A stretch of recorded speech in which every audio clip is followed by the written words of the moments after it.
திரு ஆசீர்வாதம், இப்போ வெளிவந்திருக்கக்கூடிய இந்த கருத்து கணிப்பு முடிவுகளினுடைய உங்களுடைய பார்வை என்ன? ஏன்னா பெரும்பாலான முடிவுகள் அப்படிங்கிறது காங்கிரஸ் கூட்டணி கட்சிகள் தான் அங்க ஆட்சி அமைக்கும் அப்படிங்கிற மாதிரியான முடிவுகளாக தான் இருக்கு. பாஜகவினுடைய செல்வாக்கு சரிகிறதா என்கிற கேள்வி எழுது. வணக்கம். ஆக்சுவலி வந்து இன்னும் ஓட் கவுண்டிங்க்கு இன்னும் 2 நாள் இருக்கு. செவ்வாய்க்கிழமை காலையில தான் வந்து கவுண்டிங்கே பண்றாங்க. ஆனா நம்ம இன்னைக்கு எந்த தலைப்புல வந்து விவாதிச்சுட்டு இருக்கோம்னா, ஓங்குகிறதா காங்கிரசின் கை, சரிகிறதா பாஜக செல்வாக்கு அப்படின்னு. இதுவே வந்து ஒரு அபத்தமா தெரியலையா? இந்த தலைப்பு ஸ்டேட்மெண்டா சொன்னாதான் நீங்க சொல்ற மாதிரி அபத்தம், கேள்வியா கேட்டா அது அபத்தம் இல்ல. இந்த கருத்து கணிப்பு முடிவுகள் வரும்போது இல்ல, நான் ஒரே ஒரு விளக்கம் மட்டும் கொடுத்துறேன். உங்க நேரம் தான், நீங்க கேள்வி பண்ணனால அந்த விளக்கத்தை கொடுத்துறேன். மக்களவை தேர்தலுக்கும் இதே மாதிரியான எக்ஸிட் போல் முடிவுகள் வந்துச்சு, அப்போ பேசணும். அப்போ காங்கிரஸ் இதே மாதிரியான இந்தியா கூட்டணியை சேர்ந்த பலர் இதே மாதிரியான விமர்சனத்தை வச்சாங்க. ஆனா இது ஸ்டேட்மெண்டா சொன்னாதான் நீங்க சொல்ற மாதிரி அபத்தம். இது ஸ்டேட்மெண்ட் இல்ல, கேள்வி. கண்டினியூ. அது கிட்டத்தட்ட இதே சமயம் போன வருடம், அதாவது அக்டோபர் இறுதி நவம்பர்ல இருந்து மத்திய பிரதேஷ், ராஜஸ்தான், சத்தீஸ்கர் என்ற மாநிலங்களுக்கு வந்து தேர்தல் நடந்துச்சு. அந்த சமயத்துல வந்து நம்மளுடைய காங்கிரஸ் நண்பர்கள் வந்து என்ன சொன்னாங்கன்னா, இங்க பாஜக வரவே வராது, ஹெவி ஆன்டி இன்கம்பன்சி இருக்குது, அதனால குறிப்பா மத்திய பிரதேசத்தை பத்தி பேசும்பொழுது, அதே சமயம் அவங்க வந்து ராஜஸ்தான்ல நாங்கள் மீண்டும் வருவோம், சத்தீஸ்கரில் நாங்கள் மீண்டும் வருவோம், உள்ளாட்சி தந்திருக்கிறோம் அப்படின்னாங்க. ஆனா வந்து ரிசல்ட் என்ன வந்துச்சுன்றதை நாடே பார்த்துச்சு. ஆக இந்த இடத்துல வந்து நம்ம இந்த கருத்து கணிப்பை பத்தியே நம்ம விவாதத்துக்கிட்ட எடுத்துக்கிட்டா கூட, ஒரே ஒரு ஜம்மு காஷ்மீரை பொறுத்தவரை வந்து ஜம்மு காஷ்மீர் மாநிலம் வந்து எனக்கு மிகவும் பிடித்த ஒரு மாநிலம். என்னுடைய அரசு பணியை வந்து நான் ஆரம்பித்ததே காஷ்மீர் மாநிலத்துலதான், உள்துறை அமைச்சகத்துல நான் ஆரம்பிச்சேன். அந்த காஷ்மீர் மாநிலத்திலேயே வந்து ஒரே ஒரு அதாவது தைனிக் பாஸ்கர் அப்படின்ற ஒரே ஒரு நாளேடு தான் இவங்களுக்கு 35ல இருந்து 40 வரும் அப்படின்னு. அங்க வந்து 46 வந்து தேவை ஆட்சி அமைக்கிறதுக்கு. நீங்க ஏற்கனவே ஆரம்பத்துல சொன்னது மாதிரி அது ஒரு தொங்கு சட்டமன்றமாக அமையக்கூடிய ஒரு வாய்ப்பு வரும் பொழுது, யார் வந்து அங்க ஹையஸ்ட் சீட்ஸ் யாருக்கு கிடைச்சிருக்குதோ அவங்களுக்கு அந்த வாய்ப்பு. அதுவும் குறிப்பாக பாத்தீங்கன்னா அந்த இடத்துல பாஜகவுக்கு, குறிப்பாக ஜம்மு பிரதேசத்தை எடுத்துக்கிட்டீங்கன்னா அங்க உள்ள அந்த 43 சட்டமன்ற தொகுதிகள்ல மேக்சிமம் ஸ்ட்ரைக் ரேட் எங்களுடையது 90% எங்களுடைய ஸ்ட்ரைக் ரேட். அது வந்து தொடர்ந்து அதுக்கு 2014 தேர்தலாக இருந்தாலும் சரி, 2014 லோக்சபா தேர்தல், இது அதே மாதிரி 2019 லோக்சபா தேர்தல்ல நாங்க ப்ரூவ் பண்ணிருக்கோம். அப்போ இருந்த சூழல் இப்ப இல்ல. இந்த சூழல் ஆர்டிகல் 370 ரிவோக் பண்ணதுக்கு அப்புறமா இருக்கக்கூடிய சூழல், பாரதிய ஜனதா கட்சி என்னென்னலாம் வாக்குறுதிகளை அங்கு முன்வைத்ததோ அது எல்லாம் இப்போ நீங்க முன்னாடி சொல்ற தேர்தல்களுக்கும் இப்பயும் கள யதார்த்தம் என்பது மாறி இருக்கு. அதை தான் கோபண்ணா அடிக்கோடிடுறார். நீங்க கருத்து கணிப்பு முடிவுகள் துல்லியமா இல்லையாங்கிறத கூட ஒதுக்கி வச்சிருங்க. கள யதார்த்தம் அப்படின்னு ஒண்ணு இருக்கு, அது காஷ்மீருக்கும் பொருந்தும், ஹரியானாவுக்கும் பொருந்தும் அப்படிங்கிறாரு. அதாவது கோபண்ணா அண்ணா அவர்களுக்கு நன்றாக தெரியும், 1996 வந்து கோபண்ணா அண்ணா அவர்கள் வந்து இப்படி காங்கிரஸ் வந்து அந்த தமிழ் மாநில காங்கிரஸ் உருவாக்கின ஒரு பில்லரா திரு மூப்பனார் அவர்களோடு இணைந்து பணியாற்றினார். அந்த சமயத்துல திரு HD தேவகவுடா அவர்கள் வந்து பிரதமர் ஆகின போது 96 வந்து அந்த தேர்தல் நடைபெற்றது. அதுக்கு வந்து ஒரு தேர்தல் அதிகாரியாக நான் வந்து அந்த சமயத்துல வந்து மத்திய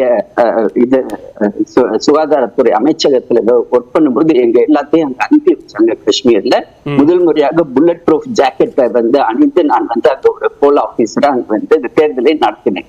அப்ப பாத்தீங்கன்னா அந்த காஷ்மீர் வேலியில வந்து ஓட்டு போடுறது கூட வராத ஒரு சூழ்நிலையை வந்து நாங்க வந்து நேருக்கு நேராக பார்த்தோம். நான் எந்த போலிங் பூத்துக்கு வந்து இன்சார்ஜ் இருந்தனோ காலையில இருந்து சாயந்தரம் வர ஒருத்தர் கூட வரல.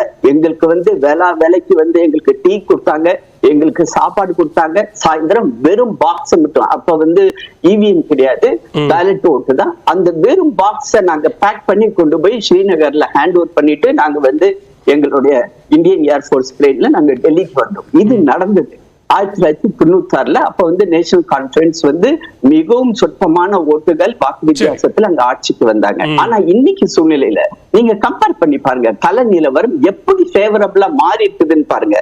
எந்த ஒரு மாநிலத்துல மக்கள் வந்து ஓட்டு போடுறதுக்கு அஞ்சினார்களோ, பயங்கரவாதம் தலை தூக்கி இருந்ததோ, மத்திய உள்துறை அமைச்சருடைய மகளையே வந்து கிட்னாப் பண்ணி கொண்டு போய் வைத்திருந்தார்களோ அதே அந்த மாநிலத்துல இன்னைக்கு 63%, அதிலும் குறிப்பாக வந்து காஷ்மீர் வேல்யூவை எடுத்துக்கிட்டீங்கன்னா 43% வந்து வாக்குப்பதிவு. அதிலும் காலையிலிருந்து ஈவினிங் வர வந்து தொடர்ந்து வந்து வரிசையில் நின்று நீங்க சொல்றதன் அடிப்படையில சாதகமான சூழல் பாரதிய ஜனதா கட்சிக்கு இருந்தா அது கருத்து கணிப்பு முடிவுகளையும் எதிரொலித்திருக்கலாம், அல்லது பரப்புரை நேரத்துல செய்யக்கூடிய சாதனைகளை அல்லது செய்த சாதனைகளை பாரதிய ஜனதா கட்சி சொல்லி இருக்கலாம். மாறா காங்கிரஸ் ஒரு தீவிரவாத கட்சி, தீவிரவாதிகளுக்கு துணை போகிறார்கள், அவர்களை இயக்குறதே பாகிஸ்தான் தான், அர்பன் நக்சல்கள் தான் காங்கிரஸை இயக்குகிறார்கள் விமர்சனத்தை ரொம்ப கடுமையா வைக்க வேண்டிய தேவை ஏன் எழுது? அதாவது விமர்சனத்தை கடுமையாக வைத்தார்கள் அப்படின்னா உண்மையை வந்து சொன்னாங்க, வேற ஒண்ணும் இல்லை. இங்க வந்து கட்டுக்கதைகள் யாருமே பேசல. அதாவது பிரதமர் நரேந்திர மோடி அவர்களோட பரப்புரையாக இருந்தாலும் சரி, திரு ராஜ்நாத் சிங், திரு அமித்ஷா, யோகி ஆதித்யநாத் அவர்களுடைய அனைத்து பரப்புரையும் அந்த மாநிலம் எப்படி வஞ்சிக்கப்பட்டது, அந்த மாநிலத்தை காங்கிரஸ் கட்சி எப்படி தங்களுடைய கொல்லைப்புறமாக பயன்படுத்தினார்கள், காங்கிரஸ் கட்சியுடைய அந்த 370 ஷரத்தை நாங்கள் நீக்கக்கூடிய அந்த தருணத்தில் இவர்கள் பேசியதெல்லாம் அங்கு வந்து மிகப்பெரிய பிரச்சனைகள் உருவாகும், அது காஷ்மீர் மாநிலமே கொந்தளிக்கும் அப்படின்னாங்க. ஆனா அந்த கொந்தளிப்பு எங்க நடந்துச்சு? கடந்த 5 வருடத்துல நாங்க டீலிமிட்டேஷனை சக்சஸ்ஃபுல்லா நடத்தி காட்டணும். எந்த மாநிலத்துல வந்து தேர்தலை நடத்த முடியாதுன்னு அப்படின்னு சொன்னாங்களோ அந்த மாநிலத்துடைய டீலிமிட்டேஷனையும் சக்சஸ்ஃபுல்லா நடத்தி காட்டணும். இந்த தேர்தலையும் வந்து தேர்தல் கமிஷன் நடத்தி காட்டுச்சு. தேர்தல் நம்மளோட தலைமை தேர்தல் அதிகாரி அங்க போய் சொல்லும் போது இந்த temple of democracy has been restored in Jammu and Kashmir அப்படின்றத அவர் வந்து பதிவு பண்ணிருக்காரு.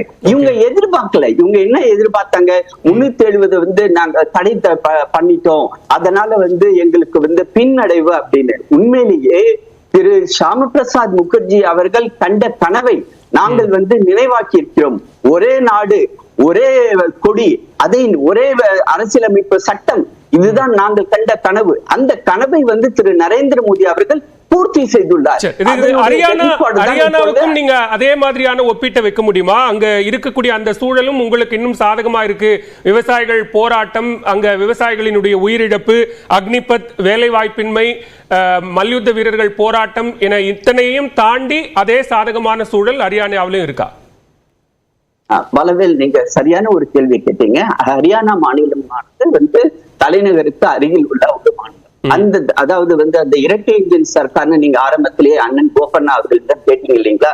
அந்த இரட்டை இன்ஜின் சர்க்காரோடைய இமீடியட் பெனிஃபிஷியரி யாருன்னா ஒரு சைடு ஹரியானா, இன்னொரு சைடு உத்தரப்பிரதேசம். ஏன்னா அவங்களுக்கு வந்து ஜியோகிராபிக்கலி அவங்க வந்து அட்வான்டேஜஸ்ல பொசிஷன்ல இருக்காங்க.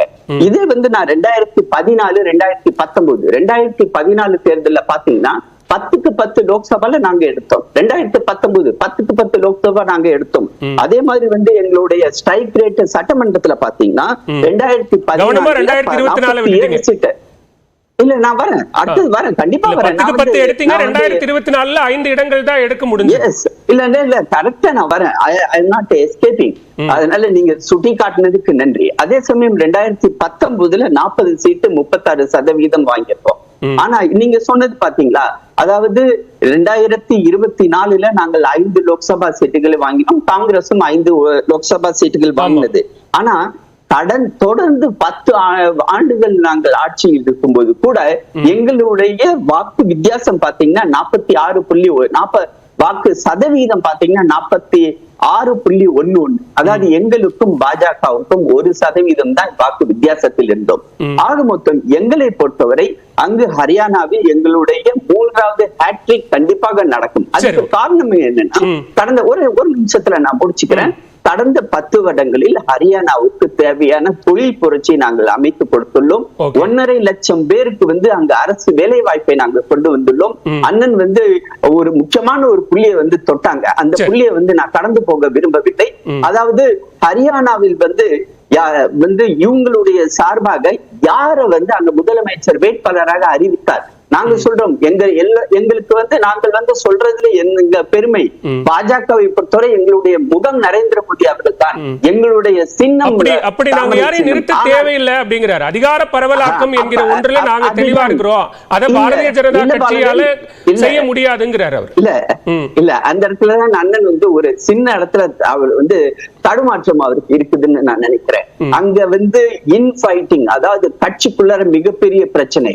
குமாரி ஷெல்ஜா அவர்கள், அதாவது சோனியா காந்தி அம்மையார் அவர்கள் கண்டெடுத்த ஒரு இளம் பெண்ணாக வந்து 2004 வந்து மத்திய அமைச்சரவை வந்து மிகப்பெரிய பிரச்சனை. 10 ஆண்டு கால ஆட்சியின் மீதான ஆன்டி இன்கம்பன்சி என்கிற ஒன்று இல்லையா அப்படிங்கிறது குறித்தும் நம்ம அடுத்த சுற்றுல பேசலாம். திரு ஆசீர்வாதம். திரு பொன்ராஜ், இப்போ தேர்தலுக்கு பிந்தைய இந்த கருத்து கணிப்பு முடிவுகள்ல மாற்றம் ஏற்படலாம். ஆனா அது கலை யதார்த்தத்தை வெளிப்படுத்தி இருக்கிறதா? பாஜகவுக்கு உண்மையிலேயே பின்னடைவு ஏற்பட்டிருக்கிறதா? உங்களுடைய பார்வை என்ன? கருத்து கணிப்பு முடிவுகள் எப்பொழுதுமே வந்து அது சரியா இருப்பதில்லை. பட் ஆனால் இந்த கருத்து கணிப்புகளை பொறுத்தவரை கள யதார்த்தத்தை வெளிப்படுத்தி இருக்கிறதா தான் நான் நினைக்கிறேன். ஏன்னா இது வந்து 10 ஆண்டு கால காங்கிரஸ் ஆட்சி, பிஜேபியினுடைய ஆட்சி ஹரியானாவில் ஒரு பல்வேறு பிரச்சனைகளுக்கு மத்தியில், பல்வேறு இஷ்யூஸுக்கு மத்தியில தான் இன்றைக்கு முடிவடைந்திருக்கிறது. இன்றைக்கு மக்கள், ஹரியானாவில் இருக்கக்கூடிய மக்கள் இன்னைக்கு ஹை அன்எம்ப்ளாய்மெண்ட் ரேட் 6.1 ஹரியானாவில். இவங்க வந்து கூர்கானும் ஃபரிதாபாத்தும் 2 இண்டஸ்ட்ரியல் ஹப் இருக்கு ஹரியானாவில் இருக்கு. ஆனால் அந்த இண்டஸ்ட்ரியல் ஹப் வந்து பல்வேறு அன்எம்ப்ளாய்மெண்ட் ரேட் வந்து 6.1 அப்படின்னா அந்த இண்டஸ்ட்ரியல் ஹப் வந்து ஹரியானாவுடைய மக்களுக்கு வேலை வாய்ப்பை கொடுக்கவில்லை என்றுதான் அர்த்தம்.